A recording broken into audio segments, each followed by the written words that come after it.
What's up YouTube, that's Live Bread here, and today we are going to review the new Galaxy Opal James Worthy. So in order to get this card, you need 12 wins in a row in unlimited mode. This card has most of the important badges in the game, including quick first steps, clamps, intimidator, and so on. Take a look at his stats, and he's going to have more than 3,700 stats, so it means that he's pretty all around, pretty decent in everything that you want him to do. But before I continue to talk about this card, I want to hop into a game and show you a gameplay while I'm speaking. So this card is 6'9" with 90 strength, so you can basically bully any point guard in a game. It's not like Giannis or LeBron. He has a pretty decent post play, and now I'm going to show you how good his fadeaway can be if you time it right. For me, the timing has been really off on his fadeaways, but to be honest, it gets a lot of separation. He's a pretty solid finisher that can even finish above like 40% covered if you time it right. Coming into this gameplay, I thought he is going to be a better dunker. Probably he's missing those 5 more tendencies. He only had 95. His free throw is pretty easy to time, like most of the free throws in this game. So at this go, I'm going to choose 6 categories and rank him, which is going to be playmaking, inside scoring, outside scoring, perimeter defense, inside defense, and rebounding. So for me, here's the biggest problem with this card, and that's his playmaking. He only gets 7 because you can check out his stats down low and his badges. I post a link, but he's missing unpluckable. For those who's not aware, unpluckable means that the ball won't be striped as easily from you. So if your player misses unpluckable, it means that he's going to get striped really easily.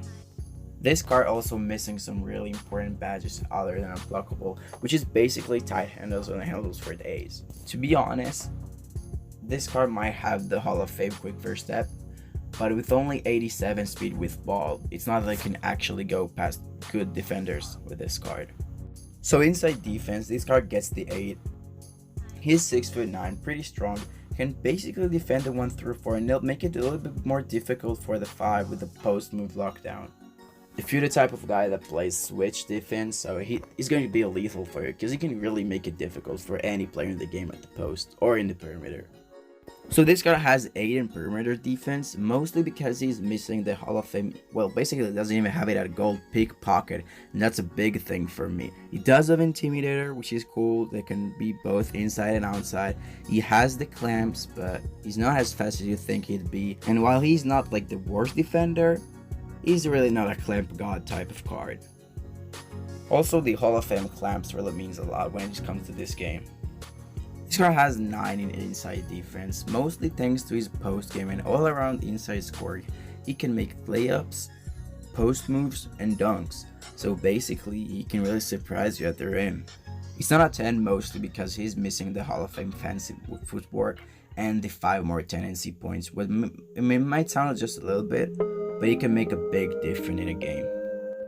I'm going to say something really weird right now. For me, rebounding at this card, that's a 7. I don't know why. He has the gold rebounding chaser and a 96 rebounding stats. He has the athleticism, pretty solid height, strength.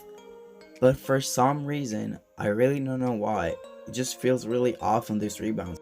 Like, he's not going to be a liability in the rebounding, but I just feel like if you need a lot of boards from him, small forward or power forward, he's not the guy for you. Outside scoring, that's probably an 8. He has gold limitless, which is good, and Hall of Fame Hudson Hunter, which probably is the most underrated badge in this game. Mostly, like, for sure, that's the most underrated shooting badge this game. He is missing though the Hall of Fame quick draw, which is a big thing, and basically his jumper is okay. Like, you can really agree with that, but it's not like a big deal. So for me, this card can be a really solid role player. He can play the starting lineups. He's okay at everything. He's not going to be a mismatch on the. By the way, here's the post fade I was speaking about. He's not a mismatch on defense. You can play 5 out with him. You can, when you're playing the pick and roll, he can be the roll. He can be the fade. So he can do everything good, but nothing great. So if you need a good role player, go for it. But if you're looking for, I don't know, shot creator, I'd honestly stick to someone like KD or T-Mac or something like that. So that was it, guys. I really hope that you enjoyed, and until next time, That's Larry.